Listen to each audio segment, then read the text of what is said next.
Hello বন্ধুগণ, welcome to my mini blog. তো এই যে আমি রেডি সেডি হয়ে আমি আর তাতান চললাম ইনভিটেশনে একটা বার্থডে পার্টিতে।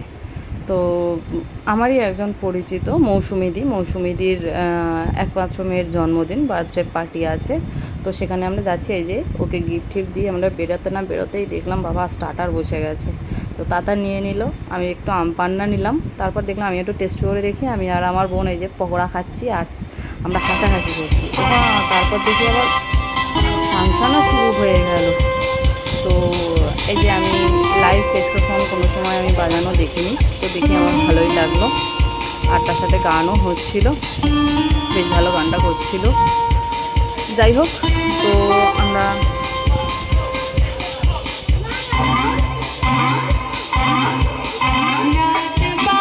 দাঁড়িয়ে ফাংশান দেখেই আমরা চলে আসলাম ডিনার করতে। ও বাবা, বিশাল খাওয়া দাওয়ার অ্যারেঞ্জমেন্ট ছিল।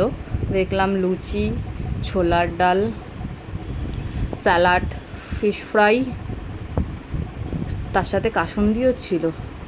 আর এখানে ছিল হচ্ছে মেন কোর্সে ফ্রাইড রাইস, আর আমার এক থালা ভালোবাসা মাটন কষা। তো রান্নাগুলো দেখেই মনে হচ্ছিল দারুণ হয়েছে। আর টেস্ট করে দেখলাম, মটনের তো কোনো কথাই হবে না। মটন আর ফ্রাইড রাইস দিয়ে খেয়ে আমি যেন শান্তি পেয়ে গেলাম। যাই হোক, তো সবাই খাওয়া দাওয়া করছে, আমার ছেলেও খাওয়া দাওয়া করছে। এই যে আমার ছেলে খাওয়া দাওয়া করছে, তাতান। আর এই যে বনশ্রীদি তার মেয়েকে খাওয়াতেই ব্যস্ত। মেয়ে খাবে না আর বনশ্রীদি ঠুসে ঠুসে খাওয়াবে। দুজনের মা মেয়ের মধ্যে ঝগড়া হচ্ছে আর আমি ভিডিও করছি। যাই হোক, সব কিছু দেখে খুব ভালো লাগবে, এটুকুই আশা করব। ও যাতে খুব ভালো থাকে, সুস্থ থাকে, আর জীবনে অনেক বড় হয়। আর লাস্ট বাতে ডিজার্ট, বাবা এই হট গোলাপজাম আর আইসক্রিম দিয়ে খেতে যে আমার কী ভালো লাগে সে আর বলার নয়। এমনি এমনি আমার গাল দুটো এরকম ফুলে যায়নি। আমি কি মজা নিয়ে খাচ্ছি। যাই হোক, আর সব শেষে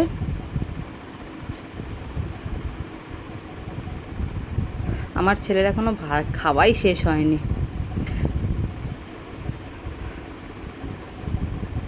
এই যে রত্না কাকিও খাচ্ছে। আর সবশেষে পান না খেলে তো আর মানে অনুষ্ঠান বাড়ির খাওয়া দাওয়া শেষই হয় না। আর কাকুকে বলছিলাম, কাকু আমাকে একটু ভালো করে মশলা ছাড়া খয়ের দিয়ে পান বানিয়ে দাও, কারণ পান খেয়ে যদি জিভটা লাল না হয় তাহলে আমার ঠিক পান একটা মানে আমেজ আসে না। তো আমি যখনই পান খাই খয়ের চুন সব কিছু দিয়েই আমি পানটা খাই। খেয়েওছি। আবার দুটো পান আমি কাকুকে বলেছি, কাকু তুমি আমাকে বানিয়ে দাও বলে আমি বাড়িতেও নিয়ে এসেছি পরে খাবো বলে, কারণ আমার পান খেতে আমার খুব ভালো লাগে। তো যাই হোক, মেয়েটা যাতে জীবনে অনেক বড় হয়, ভালো থাকে, সুখে থাকে, আর ওর সব আশা যেন পূরণ হয়, এটুকুই আমি ভগবানের কাছে প্রে করব। আর দারুণ ছিল এক কথায়, রান্না বান্না খাওয়া দাওয়া সব কিছু দারুণ ছিল।